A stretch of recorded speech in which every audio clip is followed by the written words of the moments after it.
Because although bullying itself is not a crime, there are some actions within it that are considered crimes. Have you ever been bullied?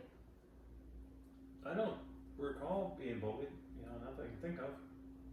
Yeah, I have been. Did it ever impact you in any ways, such as mentally, emotionally, physiologically, physically, or otherwise? Yeah, probably more mentally or emotionally. How long did it last for, the bullying? Not too long.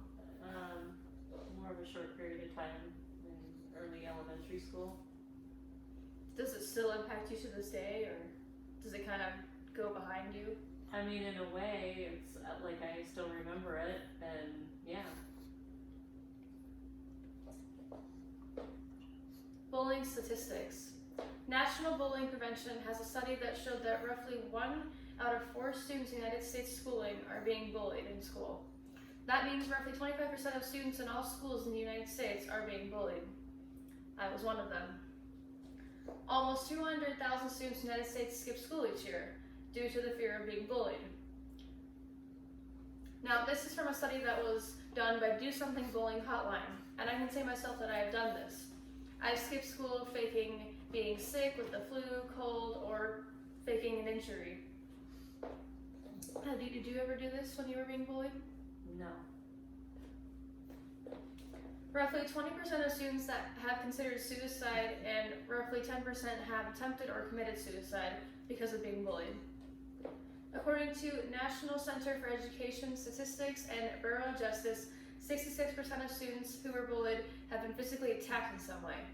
Now this could be something minor such as someone clawing you or biting you up to being fully beat up. Did this ever happen to you when you were bullied?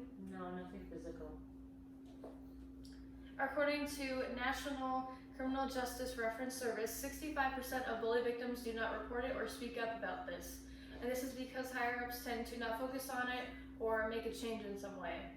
I've dealt with this myself as I would try and speak up for myself and tell someone, and they would shoot me down, tell me I was lying, tell me I was wrong, had no evidence, etc. And they didn't ever think to fix it, they never wanted to fix it, they just mostly cared about getting the money and not really caring about the students themselves and success. Did you ever report any bullying you had? No, I mean, mine was a long time ago, and it just always seemed like the mentality was kids are going to be kids, so nobody really ever was punished for it.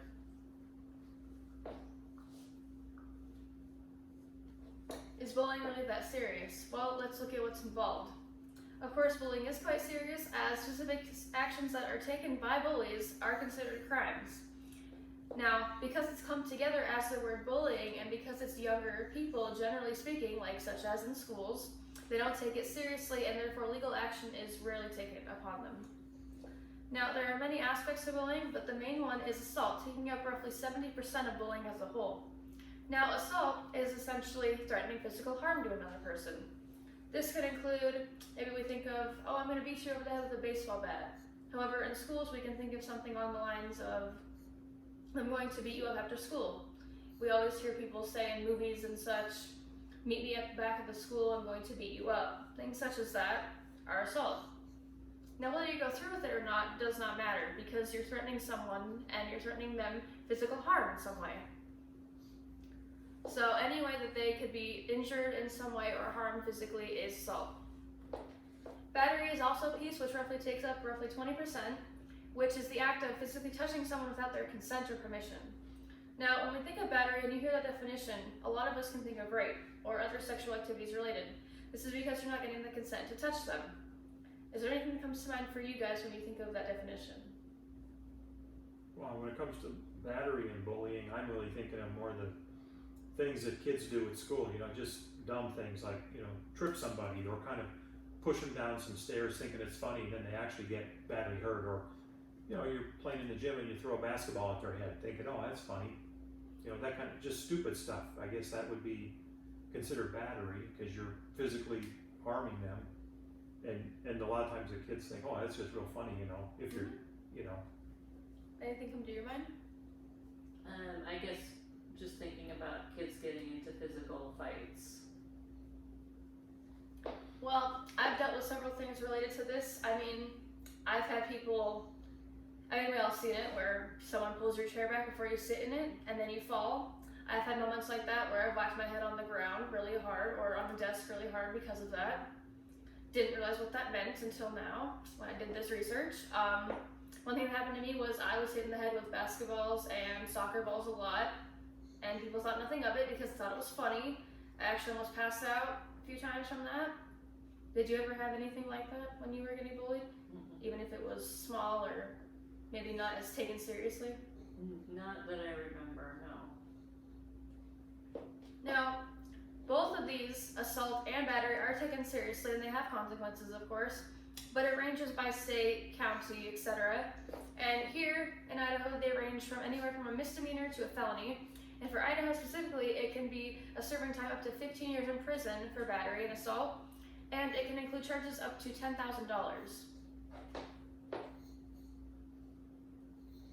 Now, there are ways to help stop bullying firsthand. Now, as we've changed through time, there has been definitely an impact with technology. Technology has really helped the way that we handle bullying in the sense of being able to grab footage to show police, of other high authority figures, and just in general showing adults that you know you can trust. For example, with technology, you can take photos of the altercations happening, you can take videos of the incidents, and you can email that to either the school districts or the school itself and the police stations near you, or you can go straight to the police station and show them it with you right then and there. Now, of course, the best way to get that is by recording, because if you record, nobody can question your information, your statements, and whether you're exaggerating or stretching it too far. They can see that you are not lying and that you did not make any of it up. So that is obviously the best way. There are also ways that you can help bullying for other people that are struggling that you know. Maybe you met someone online or they moved away and you have contact with them in some way. If you know where they're at, where they're located, whether it's their school, city, etc., you can contact their local police department and their stations and their school to help make a difference. Where can we help as people? Well, there are petitions to sign, numbers to call, emails, faxes, and even mailing addresses. Now, with the two petitions I listed, you can do this stopbullying.gov to help stop bullying around the country. This is specifically just to help in general with the whole bullying issue as a whole, no one specifically, just to help make a difference, and it can actually help you donate money. Now, with the change.org, this is a survey you take where you can answer questions such as whether or not you were bullied, how often you were bullied, and personal questions such as that, or if there is anyone in your life that you know is being bullied, and it can help make a difference where you can also donate money, also you can donate your time, and there are actually places you can go to give your own time to help those places out. With the phone numbers listed, there are hotlines, there are anti-bullying helplines, and there's of course the National Suicide Prevention Lifeline, which I think most of us have heard of as it is very widely spread and talked about. This one is the 1-800-273-TALK. You can text, call, and you can even fax this number to get help. Now this is for, of course, it's a lifeline, so if you're suicidal, have self-harm thoughts, or if you know someone who has those things, you can report it for them, or you can report it for yourself, or anyone in your life that you know. And there is a mailing address that you can send to the U.S. Department of Education, and I will put the links in the description, of course. Have you ever thought about anything like this, or was any of this a thing when you were growing up with the bullying? No, these are definitely more recent, yeah. No, that's all recent. And also the cell phones. Nobody had cell phones back when we were kids. And now, back then it would be like, well, you said this, they said that. They wouldn't know who to believe. Now you can make a video like, there it is. Mm-hmm. Now you can't dispute it because it's on video. You can actually see it. Mm-hmm. So that's a good thing. Do you think that if any of these things were around back then, including the phone numbers specifically, do you think that could have helped you in any way? Or even the phones in general, do you think that would have helped you in some way with the bullying?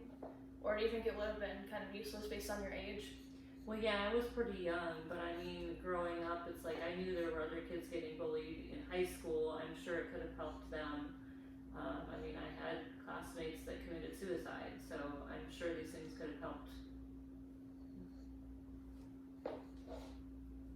Now these are my works cited. I have a total of 8 sources, and I only use 4 in the citations, but 5 of them are government websites, and 3 of them are .orgs.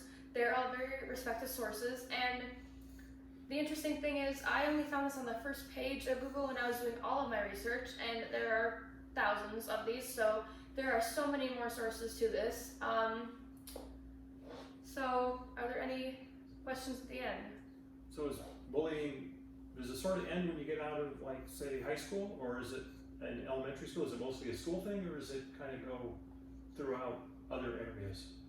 Well, it can depend, of course, based on, you know, what profession you go into. If you're more of certain ways where you're in a closed environment by yourself, of course, it's not as big of an issue. But let's say you're in a work environment, if someone were to lock you in a room or assault you in any way, harass you, that's, of course, considered bullying. But the difference is when you're in a work environment like that, they do something about it. They can terminate that employee. They can do anything related to that. But because it's considered the word bullying in schools, it's more of an issue because they don't take that upon themselves as crimes. They don't take it as seriously. So with all the, you know, more, I guess, attention on bullying in more recent years and all the additional resources that you showed us, has there been any impact on reducing bullying? Well, actually, it has gone up quite a bit. It's tended to pretty much increase pretty steadily. It's probably going to double at some point in the next few years based on, you know, how nobody's trying to change anything. No one's trying to really fix it, and especially with schools, they're not taking the ownership that they should be. So I think that it will more than likely get higher each year continuing on, and it probably will not have a decrease until more schools take the ownership and actually work with the students to tell them how to help themselves, and until they can become more supportive of their students, I don't think there will be a difference. So when we were in school, there was no discussion about bullying or anything like that. When you were in school, like elementary or high school, did they have a class on it, or somebody come in and talk to you about it, or what did they ever do anything, or what did they?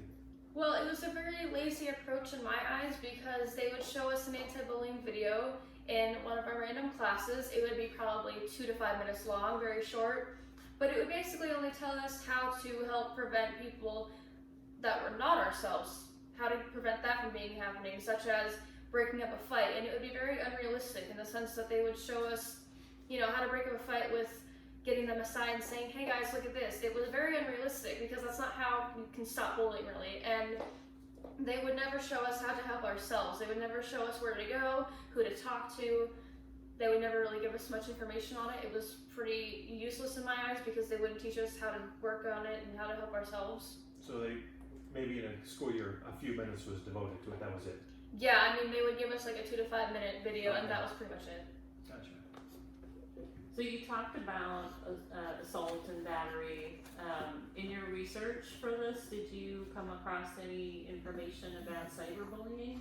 Yeah, and it's very sad because the rate of cyberbullying actually occurring and getting taken care of is pretty low, considering that with schools, oftentimes they cannot have control over it without a warrant, and even with a warrant, it's very hard to tell because people can make fake accounts, they can come up with fake emails, especially with Gmail these days. We can, you know, a lot of us have Gmails that we use for maybe ads, like shopping ads, etc., and it can just really cause people to not believe if it's you or not, or if it's someone else or not, because you can make fake profiles online. You know, there are tons of people that have fake Facebooks, fake Instagrams, so it can actually end up looking like you're bullying yourself because they can put your name in it. And a lot of times they use text-free or text now ads so that they can confirm their Gmail through that, and then it will not link to their IP address as it should. So it can actually look like you're bullying yourself. So it's very hard to trace down if the cyberbullying is really and truly happening to that student, and if that other student who is doing the bullying is really them. It's very hard to get that credit. Thank you. Thanks, good job. Thank you.